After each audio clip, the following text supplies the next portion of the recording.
금년도 우리 교회 표어는 든든히 서가는 교회입니다. 그래서 영어로는 A strongly built church in the spirit 이렇게 정해봤습니다. 그래서 striving for 이걸 앞에 붙여가지고 영어로 그렇게 우리가 나옵니다. 그래서 이제 다음 주에 보시면 붙여보면 다 아실 걸로 믿습니다.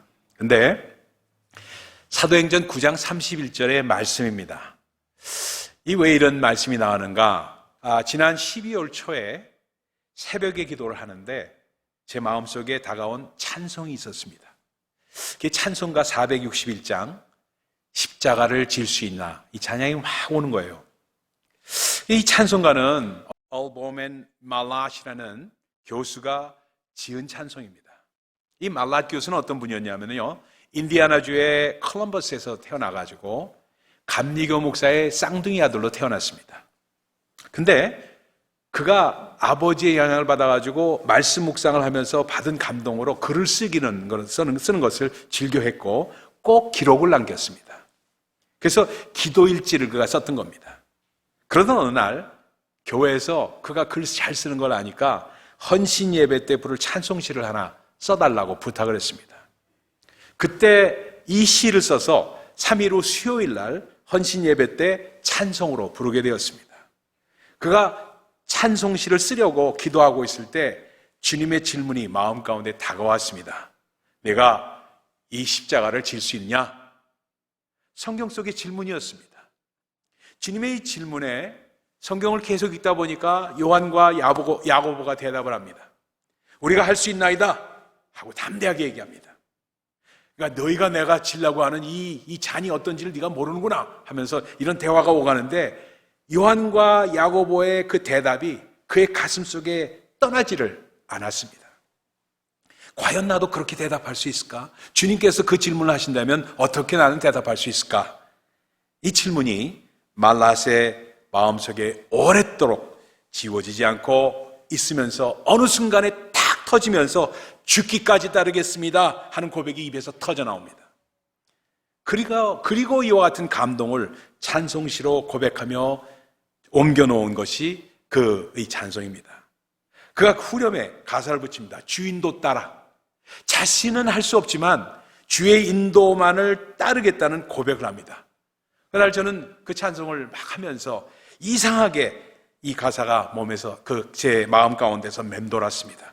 주인도 따라 살아갈 동안 사랑과 충성 늘 바치오리다. 올해 1월달은 5주입니다. 그래서 이 주 인도 따라라는 제목으로 5번에 걸쳐서 말씀을 묵상하기 시작하고 그래서 나온 설교가 오늘 첫 번째 설교입니다. 이 후렴 가사가 여러 측면으로 제 마음 가운데 다가온 제목들이었습니다. 오늘 짧은 말씀 구절을 보면서 초대교회의 그 든든히 서가는 아름다운 모습이 몇 가지로 이렇게 설명되고 있습니다. 우리 교회가 2023년도에 그런 모습이 되기를 바라는 마음으로 말씀을 같이 한번 짧으니까 함께 읽도록 하겠습니다. 우리 한번 띄워주시고요. 한번 같이 읽겠습니다. 시작. 그리하여 온 유대와 갈릴리와 사마리아 교회가 평안하여 든든히 서가고 주를 경외함과 성령의 위로로 진행하여 수가 다 많아지니라. 아멘. 오늘 우리가 읽은 사도행전 9장 31절은 아주 짧은 구절이지만 아주 중요한 의미를 지니고 있습니다. 든든히 서가는 교회의 조건들을 3가지로 우리에게 말씀합니다. 첫 번째 조건입니다. 든든히 서가는 교회의 첫 번째 조건은 평안입니다. 따라합시다. 평안.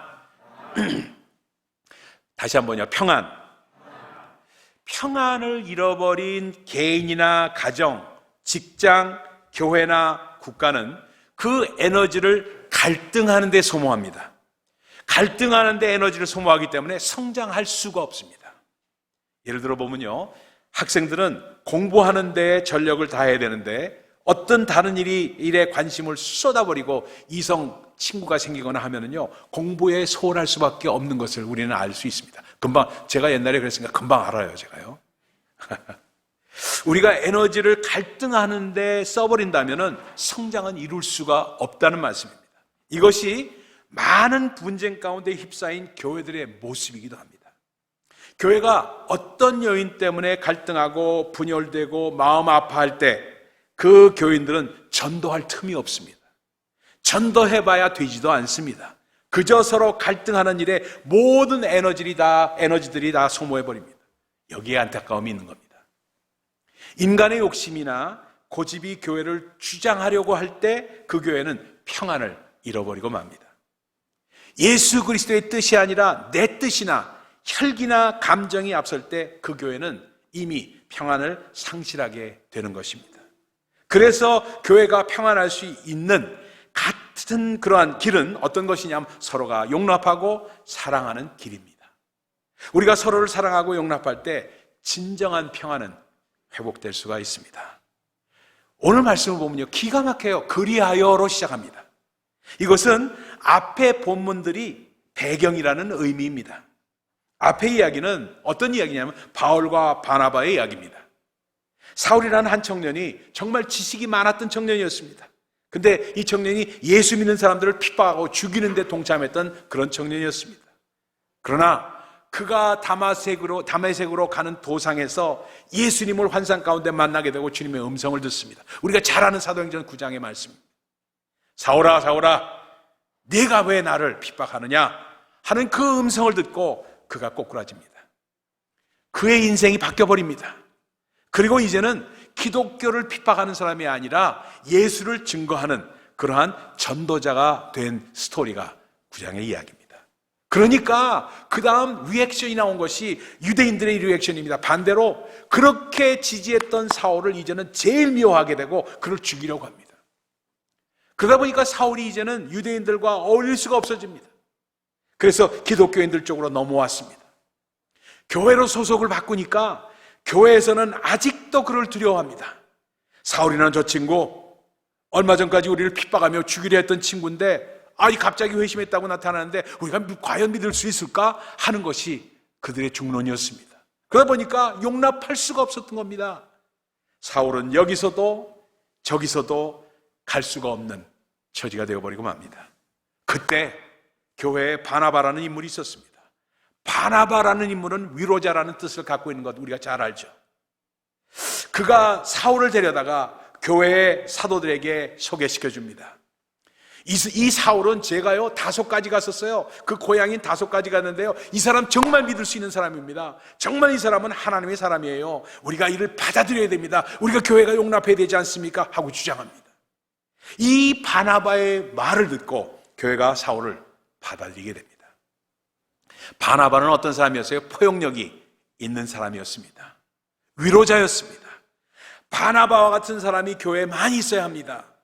사람들 사이에 어떤 갈등이나 문제가 있을 때 바나바가 가서 그 모든 것을 보증해주고 해결해주는 것입니다. 바나바 같은 인물의 활약으로 초대교회는 평안해졌고 든든히 서가게 되었던 것입니다. 그래서 바나바 같은 사람을 오늘날에는 뭐라고 부르냐면 멘토라고 부릅니다. 멘토.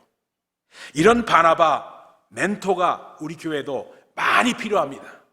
이런 사람이 있을 때 교회는 평안한, 든든히 서가는 교회가 되어질 수 있습니다. 얼마 전 저는 유튜브를 통해서 한 드라마를 이렇게 서머라이즈된 드라마를 봤습니다. 저는 넷플릭스가 없어가지고 그건 전체는 볼 수 없었지만 유튜브로 봤어요. 근데 그 본 드라마가 나의 아저씨라는 드라마였어요. 그 드라마를 보면서 저는 정말 감동받았습니다. 이건 기독교의 설교보다 더 파워풀한 메시지가 있구나 하는 것을 저는 받았습니다. 아이유라는 가수 있잖아요. 그가 연기한 지안이라는 한 상처투성이의 젊은 청년의 성장기를 다루고 있었습니다. 이를 찢자, 평안할 안자, 이름이 지안입니다. 지안. 근데 지는 이를 찢자, 평안에 이른다라는 뜻입니다. 근데 이 자매는 이름과 다르게 평안이 전혀 없던 한 자매가 평안과 안식에 이르는 스토리를 다루고 있는 것이 바로 나의 아저씨입니다. 마지막은 이렇게 끝납니다. 바나바와 같은 지안의 멘토인 박동원 부장이 묻습니다. 지안, 평안에 이르렀느냐? 하고 묻습니다. 그러니까 네 하고 대답을 하는 것으로 드라마가 마칩니다. 지아는 살인자였어요. 빚도척에 시달리면서 구타당하는 할머니를 구하려다가 사채업자를 살해한 21살짜리 자매였습니다. 이지아는 정당방위로 무죄로 풀려납니다. 그러나 살인자라는 꼬리표는 여전히 이지안을 따라다녔습니다. 자신이 죽인 사람의 아들인 이광일로부터 여전히 독촉을 받았습니다. 시달렸어요. 이광일은 빚의 문제가 아니라 아버지를 죽인 원수에 대한 복수로 무조건 지안이를 괴롭히는 그러한 상황이었습니다. 이름과는 전혀 어울리지 않는 죽고 싶은 방향으로 그러한 마음으로 살아가는 이지아는 한 회사에 취직을 하게 됩니다. 이력서에 쓴 것이 뭐냐, 특기가 뭐냐, 거기에다 달리기를 잘한다, 그것뿐이 없었어요. 달리기를 잘한다는 것 빼놓고는 아무것도 지안이는 내세울 게 없는 그를 박동원이라는 만년 부장이 뽑아주고 인간적으로 그 자매를 대해줍니다. 왜냐하면 힘든 처지에서도 노모를 모시고 있는 모습이 마음에 들었던 겁니다. 지안이는 그로 인해서 점점 마음을 열고 세상에 사랑이 있다는 것도 믿어갑니다. 박동원도 가족을 위해서 후배에게 밀려도 어쩔 수 없이 회사에 붙어 살아야 했던 불쌍한 사람이었습니다. 아내가 자신을 앞질러서 대표이사가 된 도준영과 바람을 피우는 것을 알면서도 참아내야만 했습니다. 박동원은 아내에게 자신에게 그렇게 하는 것은 집 밖에서나 집 안에서나 사형 선고를 내리는 것과 같다고 말을 합니다. 그러나 참아내야만 했습니다. 처음에 지안이는 박동원을 이용하려고 했습니다. 그러나 세상에 유일하게 자신에게 잘 대해주는 박동원 부장을 인간적으로 좋아하게 됩니다. 도준영은 이 박동원을 몰아내기 위해서 이지안을 이용합니다. 이지안이 박동원을 인간적으로 좋아한다는 것을 가지고 트집을 잡으려 했던 것입니다. 드라마에 대한 스토리는 조금 더 이어집니다. 이지안은 많은 회사 중역들이 모인 곳에서 박동원을 좋아한다고 말합니다. 박동원도 그녀가 살인자라는 것을 알면서도 회사에 받아주었다고 대답을 합니다. 박동원에게 안 좋은 일들을 벌어진 것이 자신을 탓하면서 이지안은 또 삶의 의욕을 잃습니다. 그러나 박동원은 그래도 이지안을 위해서 모든 것을 희생합니다. 지안이는 그렇게 평안을 찾는 듯 했습니다. 그러나 그것으로 부족합니다. 그런 희생을 자신이 삶 가운데 행해야지만 평안에 이를 수 있다는 것을 배우고 나갑니다. 지안이는 자신을 괴롭히는 원수인 이광일을 용서합니다. 광일은 어느 날 자신의 어렸을 때의 관계를 기억하는 지안이의 말을 듣습니다. 걔 착한 애예요. 걔네 아버지가 나 때리면 말리다가 대신 맞았어요. 걔 날 좋아했던 기억 때문에 괴롭고, 난 걔가 착했던 기억 때문에 괴롭고, 그러나 저를 때려도 저는 그 기억을 했어요. 미안해, 광일아. 광일이는 지안이가 그런 마음을 가졌으면서도 자신에게 당해준 것 때문에 눈물을 흘립니다. 자신이 어두움임을 지안이를 통해서 볼 수 있게 된 것입니다. 모두가 상처받은 영혼들인데 일어나는 장면입니다. 거기서 아주 파워풀하게 다가옵니다. 지안이는 다른 회사에서 일하게 되고 박동원은 회사를 나와서 개인 사업을 합니다. 우연히 카페에서 만난 그들이 마지막 대화를 나눈 겁니다. 그들만의 대화였습니다. 지안, 평안에 이르렀느냐? 네 하면서 드라마는 끝납니다. 여기서 느낀 게 이거예요. 이게 포인트입니다.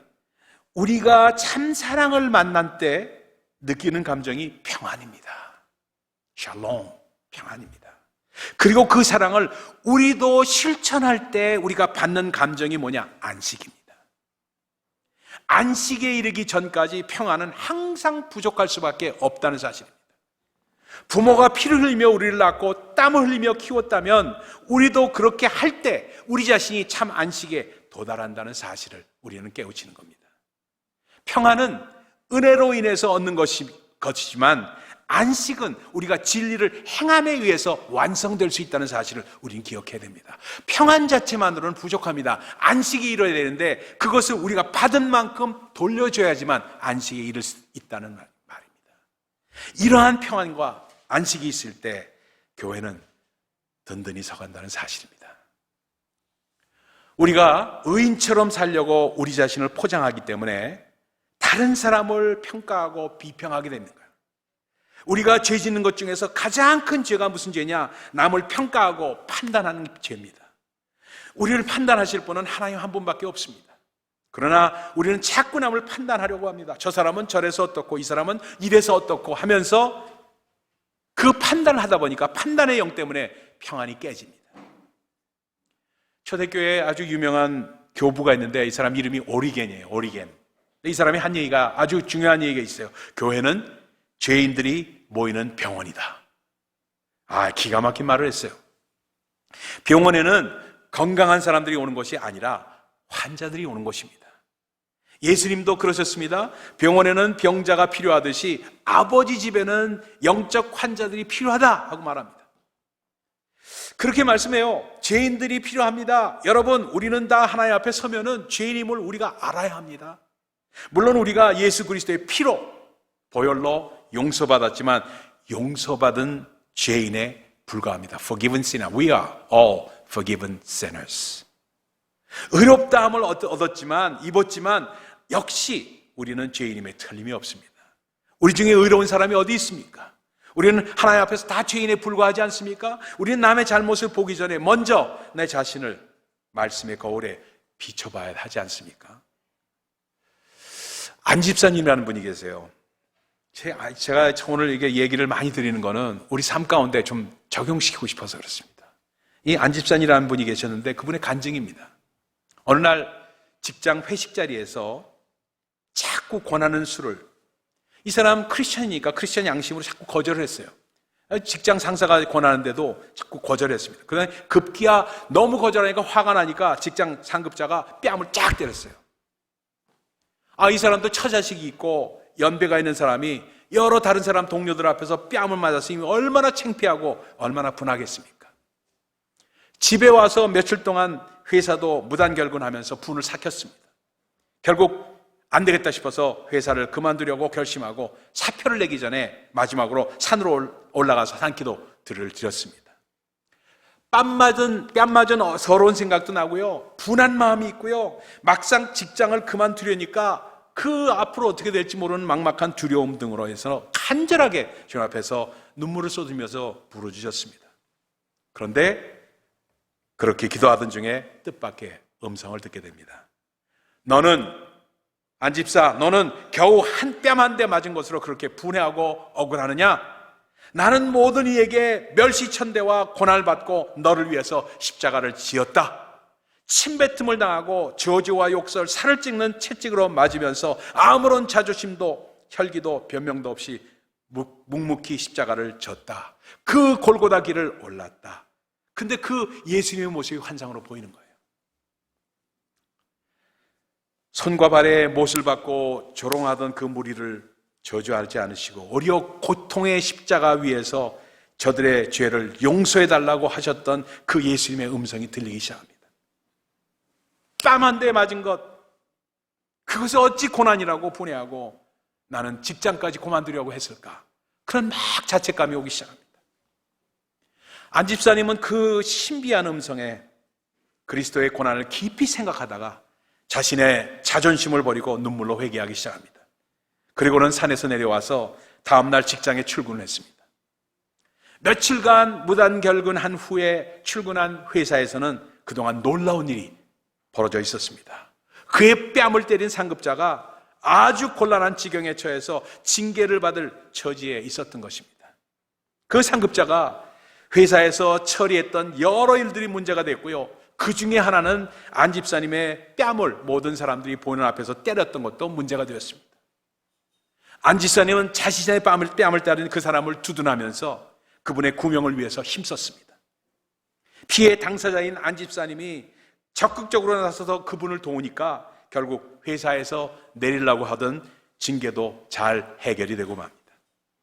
술을 마시지 않는다고 뺨을 때렸던 그 상급자는 안 집사님의 이해하지 못할 관용과 사랑에 감동받아서 복음을 받아들이고 그리스도인이 되었고 지금은 직장의 선교회의 한 지부의 리더가 되어서 열심히 다른 사람에게 복음을 전하는 전도자가 되었다는 간증입니다. 여러분, 평안은 용서와 용납의 열매입니다. 받는 사람이 어떻게 됐든 상관없이 내가 먼저 용서하게 되면 내 마음은 우선 평안해집니다. 그리고 그것으로 말미암아 안식으로 가는 길을 가게 됩니다. 그것이 바로 든든히 서가는 교회의 가장 중요한 첫 번째 조건이라고 오늘 말씀은 우리에게 말씀합니다. 든든히 서가는 교회의 두 번째 조건이 있어요. 그게 뭐냐면 말씀 안에 든든히 서는 것입니다. 우리의 모든 결정의 기준이 하나님의 말씀이 되어야 합니다. 우리 교회의 푯대가 바로 하나님의 말씀이 되어야 한다는 말씀입니다. 과거에 이랬었다는 전통은 물론 중요하죠. 그러나 전통이 교회의 기준이 될 수는 없다는 것입니다. 하나님의 말씀만이 영원하고 변함이 없기 때문입니다. 전통은 변할 수밖에 없어요. 사도행전 19장 20절에 보면 에베소 교회의 두란노 서원의 모습을 그리는 말씀이 나옵니다. 이와 같이 주의 말씀이 힘이 있어 흥왕하여 세력을 얻으리니라. 하나님의 말씀은 능력이 있습니다. 하나님의 말씀을 우리가 배우고 정말 우리가 다시 한번 우리가 말씀을 묵상하고 삶에 적용할 때 거기에서 능력이 나타나서 우리 안에서 강력한 세력, 강력한 파워를 형성하게 돼서 이것을 우리는 내면의 파워라고 하고 세속적인 표현을 쓰면 내공이라고 말합니다. 그렇죠? 무협인들만 내공이 있는 게 아니에요. 우리 크리스천들도 내공이 있습니다. 그렇죠? 하나님의 말씀을 읽을 때 삶의 변화가 일어나는 것입니다. 하나님의 말씀은 그래서 성령의 검과 같다는 말씀입니다. 하나님의 모든 말씀이 우리 삶에서 우리 교회의 기준이 되고 표준이 되어야 하는 이유가 여기에 있습니다. 근데 말씀의 밭이 너무나도 중요합니다. 그래서 예수님의 비유 가운데 정말 씨 뿌린 비유 잘 아시잖아요. 우리의 마음을 네 가지 비유로 설명을 합니다. 우리의 마음은 때로는 자갈밭과 같다고 말씀하십니다. 그리고 가시밭과 같고 때로는 길가와 같습니다. 하나님의 말씀의 씨앗이 떨어지면 자갈밭에는 자랄 수가 없습니다. 금방 죽어버립니다. 가시 덮은 밭에는 햇빛을 보지 못하고 죽어버립니다. 길가에는 씨앗이 자랄 수가 없습니다. 새가 와서 쪼아 먹고 단단해서 뿌리를 내릴 수가 없기 때문입니다. 오직 옥토와 같은 밭에 떨어질 때 거기서 30배, 60배, 100배의 열매를 맺을 수가 있다고 우리 주님 비유로 설명하고 있지 않습니까? 그래서 우리는 어떻게 되냐? 우리의 마음밭을 자꾸 갈아엎어야 합니다. 기경해야 합니다. 기경이라는 말이 갈아엎는다는 말입니다. 말씀으로 갈아엎어야 합니다. 오래되면은 그 마음밭이 굳어져 버리기 때문입니다. 씨앗이 뿌리를 내릴 수가 없습니다. 그래서 여러분, 가장 중요한 것은 교회 역사가 오래될수록 그 마음밭을 옥토로 바꾸는 일을 늘 해야만 합니다. 그래서 때로 부흥회도 하고요, 산상수련회도 하고요, 호텔 가서 하지만 이런 모든 것을 하는 이유가 우리의 마음밭을 갈아엎기 위해서입니다. 말씀을 통해서 우리가 깨우침 받지 않으면 내 자신이 늘 의인임을 알고 의인인 줄 알고 살아가기 때문입니다. 마음에 겸손함이 없어집니다. 열리지를 않아요, 마음이. 그러니까 말씀이 들어갈 수가 없습니다. 말씀이 들어가지 않으면 열매를 맺을 수 없는 건 너무나 당연한 일입니다. 여기에 문제가 있습니다. 그렇기 때문에 우리 모두가 성령의 깨우침 가운데 우리 자신을 볼 수 있는 것이 큰 축복인 것입니다. 성장하는 교회는 말씀 안에서 든든히 서가는 교회입니다. 그렇죠? 그러니까 첫 번째는 뭐였죠? 교회에 평안이 있어야 되죠. 서로 용납하고 용서함으로 평안이 있을 때 든든히 서가죠. 그 다음에 말씀 안에 있을 때 든든히 서갑니다. 세 번째 마지막 조건입니다. 든든히 서가는 교회의 세 번째 특징은 주님을 경외하는 데 있습니다. 따라합시다. 경외. 말씀을 다시 한번 읽어볼까요? 우리 다시 한번 읽어봅니다. 한번 띄워주세요. 같이 읽습니다. 시온의 영광은 한번 다시 한번 읽습니다. 시작. 그러므로 사마리아 교회가 평안하여 든든히 서가고 주를 경외함과 성령의 위로로 진행하여 수가 더 많아지니라. 수가 더 많아지는 건 결과에 지나지 않아요. 결과에 지나지 않아요. 그러니까 결과니까 그거는 우리가 어떻게 하고 이것조차를 벗어나는 일입니다. 이 경외라는 말은 첫 번째 뜻이 두렵다는 뜻입니다. 두려워해야 됩니다. 다음 뜻은 존경하다, 사랑하다라는 뜻입니다. 주를 경외한다는 뜻은 하나님을 존경하고 높여드리고 사랑한다는 의미입니다. 여기서 말하는 주는 하나님을 물론 가르치죠. 원래 유대 민족들은 여러분 잘 아시다시피 이스라엘 백성들은 하나님의 이름을 여호와라고 부르지를 못했습니다. 그 이름이 너무나 거룩하기 때문에 그들은 여호와를 부를 때 여호와라고 부르지를 못했어요. 그래서 성경을 필사하는 사람들은 어떻게 하냐면 여호와의 이름이 나오면 그걸 필사할 때 어떻게 했어요? 무릎을 꿇고 붓을 꺾었습니다. 붓을 꺾고 절을 하고 다시 한번 하면서 새 붓으로 하면서 기도하면서 새 붓으로 여호와를 썼어요. 그러니까 그러면서 또 어떻게 했냐? 여호와 발음을 못하기 때문에 모음을 다 빼버렸어요. 발음을 할 수 없도록 모음을 다 빼버렸어요. 자음만 붙였어요. 그러다 보니까 여호와를 부를 수가 없으니까 주를 말할 때 어떻게 하느냐? 아도나이라는 말을 썼습니다. 아도나이, 주라는 뜻입니다.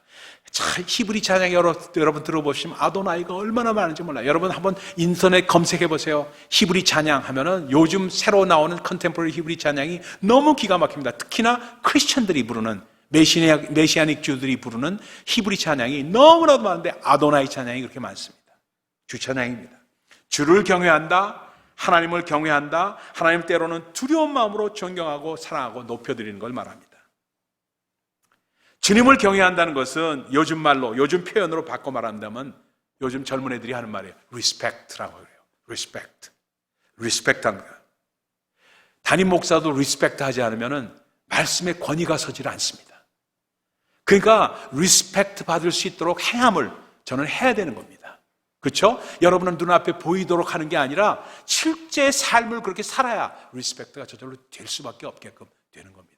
이태석 신부님, 우리가 리스펙트하죠. 왜? 그 삶을 그렇게 살았기 때문에 그렇습니다.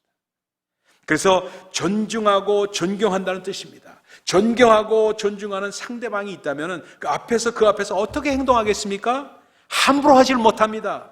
어떻게 말을 함부로 해요? 어떻게 불평불만을 해요? 어떻게 할 수 있습니까? 굉장히 조심스러우면서도 최대한 친절하게 부드럽게 행동하며 존중을 표합니다. 하나님을 그렇게 대하는 사람들에게 뭐가 따르냐? 성령의 위로가 따른다고 말씀합니다.